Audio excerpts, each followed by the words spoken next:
troublemaker. I've been a late-night player. I've been broke as a joke. I've been a money maker. I've been a record breaker. Taking credit as an educator. I've been known to spit the flows and make it shaky, shaky thing. Popping, locking, stopping, let it hang. Watch us as we drop this hip-hop, it's like it stings. We make the whole room drop and everybody sing. We want the funk. We gotta have that funk. We kick it old school. We think we're so cool. We take it back to the past. We gonna act a fool. Enough jumps, the middle finger make my Jaeger.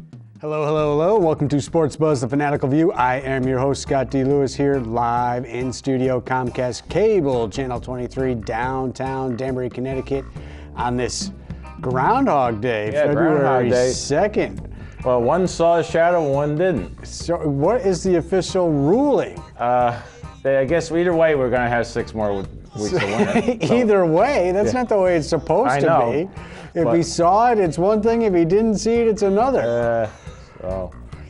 I'm in their control room talking to our production assistant extraordinaire before the show. He's saying he didn't see it. I said I heard he saw it. I don't know what's going on. The one in New York saw it. The one in... Well, Punxsutawney Phil is the one. Yeah, I know. Well, when did New York get in the mix? We got several different versions now, too. There's only one guy. I know. Didn't you ever see the movie Groundhog Day with Bill Murray? Yes, I did. It's about Punxsutawney Phil, isn't it? Yeah, they didn't make one that took place in Long Island, did they? No. So he saw his shadow in Punxsutawney. Yeah. All right, so February 2nd. We are here live. We were off last week, but we are back to preview the Super Bowl. One more time, the Patriots back again. 9th time, most time ever for any team going to the Super Bowl. We'll get into all of that in a moment. Phone number 203-792-4101 is the call number. In. You know, we'd like Super to hear Bowl from predictions. You tired of the Patriots? You want to get on their case? You a Falcons fan? We got any Falcons fans in the area? It's been quiet this week. No one's talking about the Super Bowl at all. No, I haven't heard much at all. Let's see. When's media day? Tomorrow or today? No, it already happened. Happened early in the week. Nothing came out of that. Let's say hello officially to my right-hand man, Mr. Bob Braw Jr. How are you, Scott? Well, I'm doing pretty good. I mean, it has been a quiet lead-up, but I'm starting to get a little excited. I was going through the photos, getting my notes together. I'm starting to get amped up for the game this weekend. I mean, it's the Super Bowl, Bob. I know. I mean, how can you not be excited? My team's in it again. All right, but Bob's show Spotlight on Tuesday nights at 9, Wednesdays at 12. And Bob has something coming up on, is it the next week's show? Yeah, next 2 weeks. Next 2 weeks. You were at an event this weekend. Where did the event take place? At the Dome. Oh, at the Dome? The one right in Denver, right around the corner. Okay. And it was for the Max Michael Rosenfield Foundation. Yes. 3rd annual Live Life to the Max Youth Baseball Clinic. He was a player from the University of Hartford. His father was. His father was, okay. And he died, unfortunately, a little while back. And all the players come down. He's got a lot of support for this foundation. From the University of Hartford, and Connor took place in the clinic, so it was a really good day. Excellent. So Connor was there. Connor, the production assistant extraordinaire, who was here helping our director, Mike Toohey. Mike Toohey's show, Expose Cinema, Friday nights at 9, Wednesdays at 1. It's just those two in there this week. McFadden, he can't handle the Patriots. He's got some excuse for why he's not here this week, but he just knew it was going to be. Strange Man's still, wherever. I've been hearing from Strange Man at least, but couldn't get him to give me any stats. Strange stats of the week. Can't guess, especially the Patriots. I asked him if he had any stats. All he said was "Go Patriots." So that's his stat. But 203-792-4101. You know it's the Super Bowl, Bobby, so you know what that means, right? Oh yeah.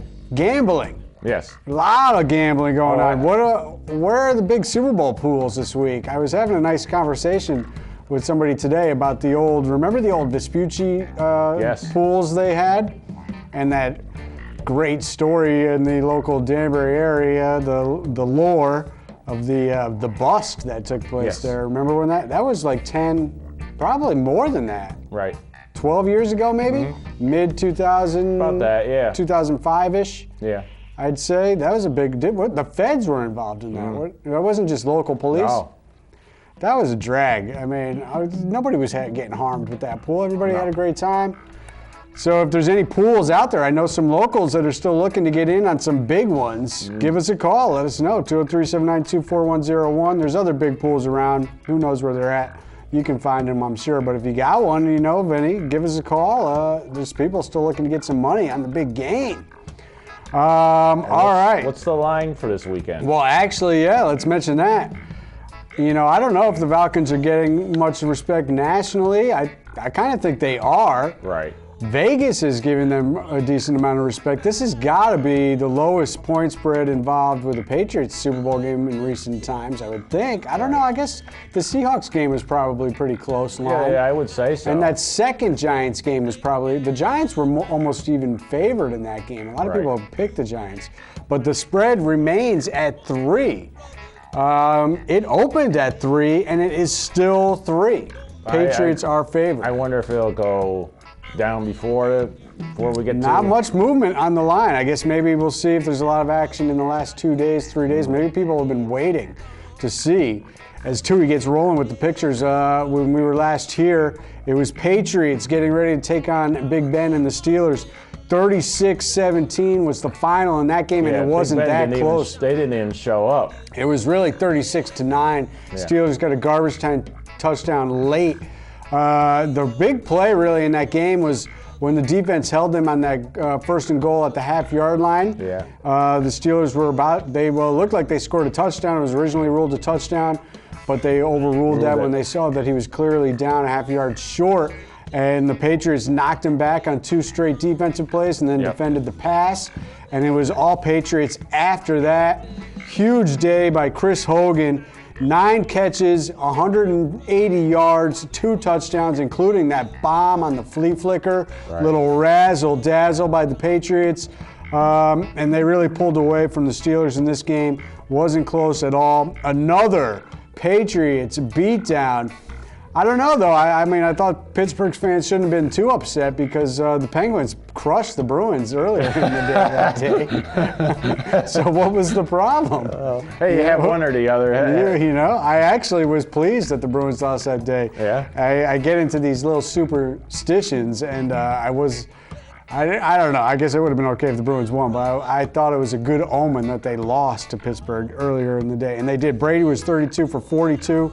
384 yards, 3 touchdowns. Edelman also had 8 catches, 118 yards and a touchdown. 9 players caught passes from Brady in that game. Right. One interesting thing I thought, they played the rookie who had a good season but was hurt late, Malcolm Mitchell, the receiver, and he had 2 crucial drops in this game, didn't end up hurting them. So what will they do in the Super Bowl? Will they let him go again in this game over the late signing in the season of Michael Floyd, the veteran out of Arizona, or will they go back to Floyd? That is the one interesting thing. I'm waiting to see what they will do in this game. So those numbers you heard me recite, pretty similar, exact. In fact, one set of numbers is exactly similar to what came out of that Falcons crushing beatdown. What did I say going into that game, Bob? You said that was going to happen. First 10 weeks of the season still count. Right. And basically that went for the Steelers as well. Right. Because they came in on an 8-game winning streak, including their playoff wins. Packers came in on a 7-game winning streak, I believe it was, including their playoff wins. But the first 10 games of the year still count. And when it came down to it, it was Falcons 44-21 against the Packers, and that game wasn't that close either. The Falcons were just blowing them out. Crucial plays early in that game, missed field goal by the Packers, and then that fumble down by the 5-yard line, looking like they were going to go in for a touchdown. And the Falcons cruised after that. And it was me and Julio down on the schoolyard. Jones, 9 catches, 180 yards, 2 touchdowns. Exact same line as Hogan's hero from the Patriots game, which is amazing, really, that would happen. And he had that 73-yarder 51 seconds into the second half that really turned it into a rout.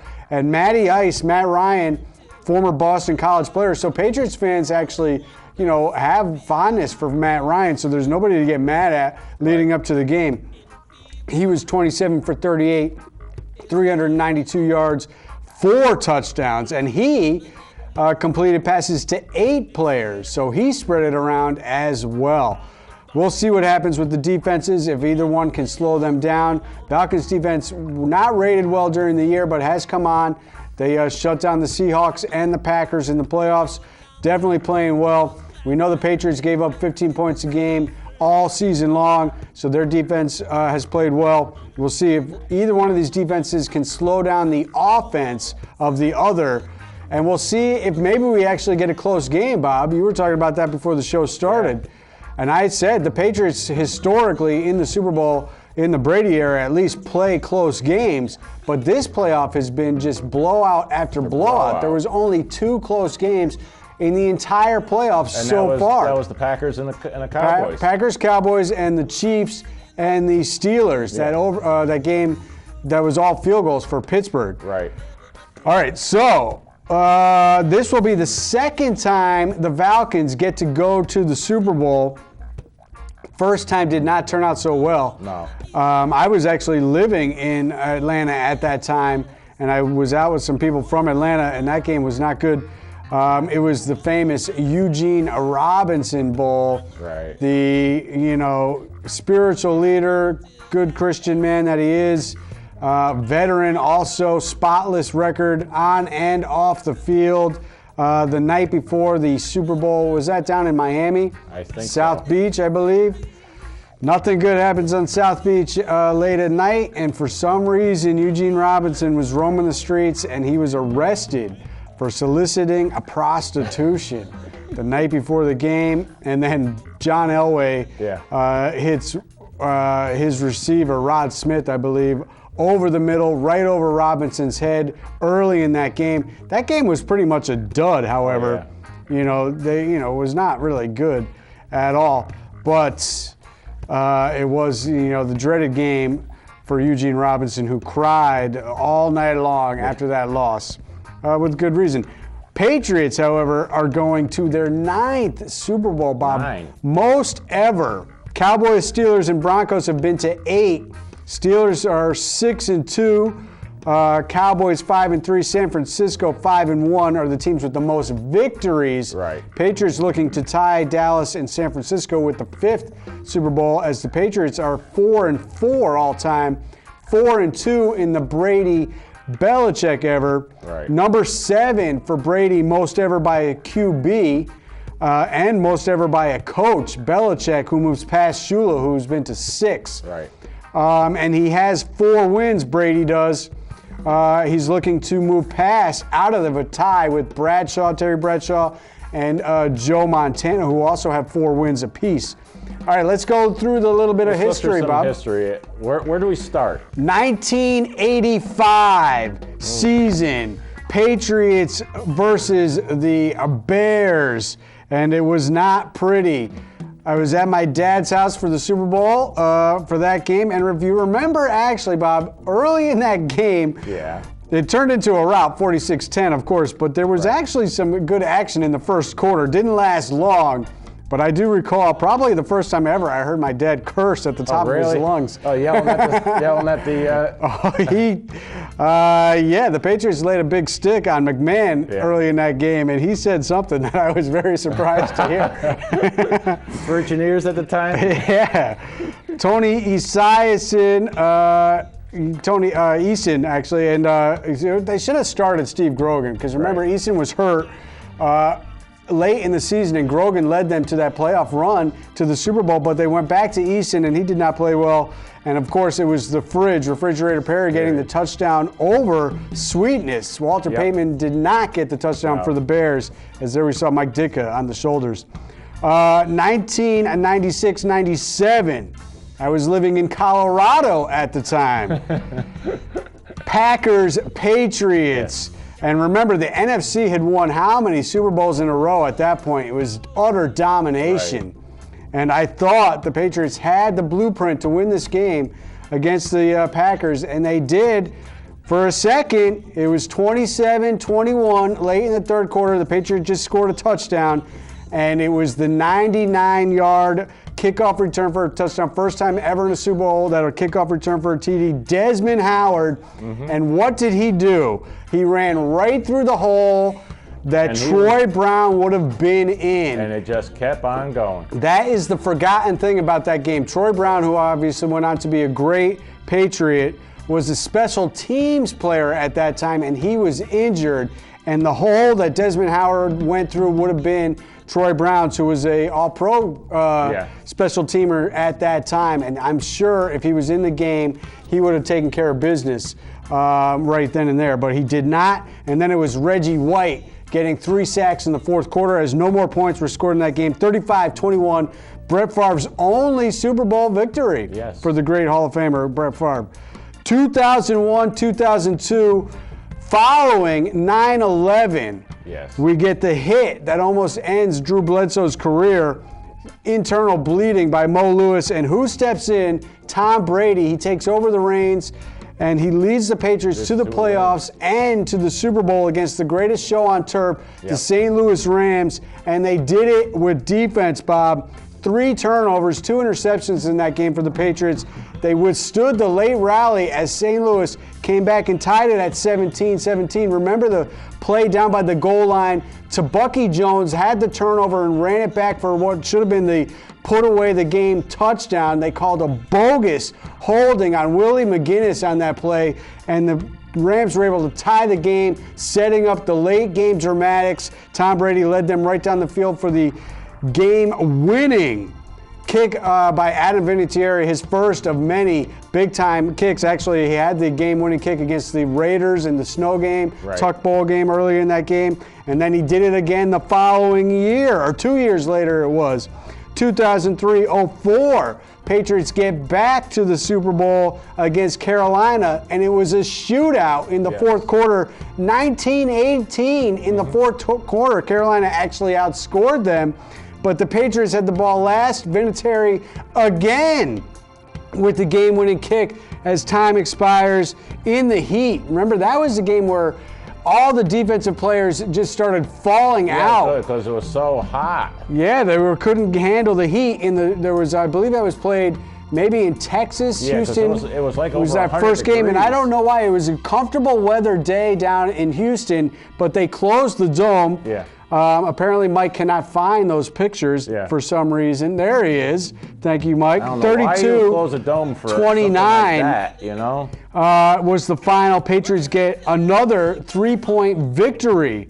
And then they did it again, Bob, with a 3-point victory in a game that wasn't really as dramatic or close as a 3-point victory might say. But it was a 3-point victory nonetheless in 2004-2005 as they took down the Philadelphia Eagles. And they did it again with defense and also great balance on offense. They had the great running game that year, and Brady was doing his thing. But this game was more known in the 24-21 victory for the Patriots over the Eagles for Terrell Owens coming back from injury and Donovan McNabb being gassed on that final drive. He couldn't get to the line of scrimmage. There was no hurry up going on. And did he throw up on the field because he was winded? We'll never know. But they won it. And really, I don't remember all that much about this game. I will say this much. The guy who I know who's a huge Eagles fan had a big party that day. Oh, really? We got bombed.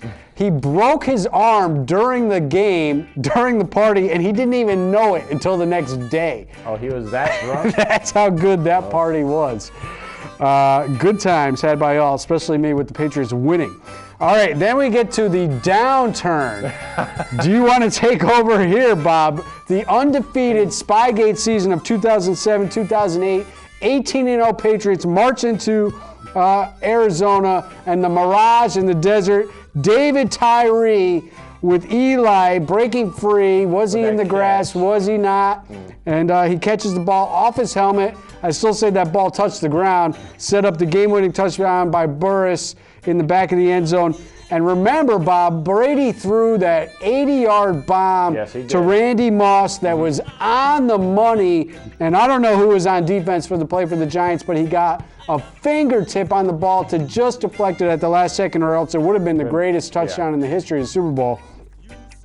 But no, 17-14, another 3-point game, Bob. Yes, it so was. Fans who hate the Patriots should at least say they have given great dramatics. Remember, not only the NFC dominated for all those years, but there was blowout after blowout after blowout. And since that point, the Patriots have been in a lot of these games. There's been a lot of close Super Bowls, good games, which is good for the fans. Then again, Bob, as the Patriots look to get revenge, not so much. Another miracle pass, this time from his back of his own end zone, basically. Eli closes his eyes, delivers the ball down the sideline to Mario Manningham, and it sets up the game-winning touchdown for the Giants, who win it by 4 this time, 21-17.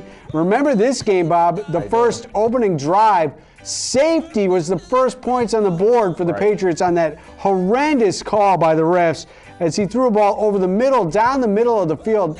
You never hear intentional grounding on a play like that. It's the only time ever you'll see it, and they did it in a Super Bowl, put the Patriots behind the 8 ball early. They did rally. Also, this game was known for the big, huge drop by Wes Welker. Good riddance to him. Never allowed back in New England as a welcome man at all. But the Patriots finally got back in the win column to move to 4-2 in Brady's era with the huge 28-24 victory over the Seahawks 2 years ago in the 2014-15 season. Malcolm Butler. It was the Butler in the end zone with the interception, and he did it. And they scored 14 unanswered points in the fourth quarter, Bob, to come back against that vaunted Legion of Boom defense. And they won that one 28-24 with the big comeback late. So what do you expect? What's your opinion coming into the game here, Bob, for the Super Bowl? I would like to see the Falcons win it. All right, he's going to be rooting for the Falcons. Yeah, I'm an NFC fan anyway. So. All right, he is an NFC fan. I'll grant you that. But my thing is, I still think that the Patriots will win by 3 points. You think it'll be a close game again? Another Patriots tight? I'm going to say 24-17, 24-21. Well, if we go by what the Patriots defense has been doing, you're in that range, 17 points, 20 points. Yeah. The Falcons' offense has been spectacular, but we've seen the Patriots stop great offenses before in the Super Bowls.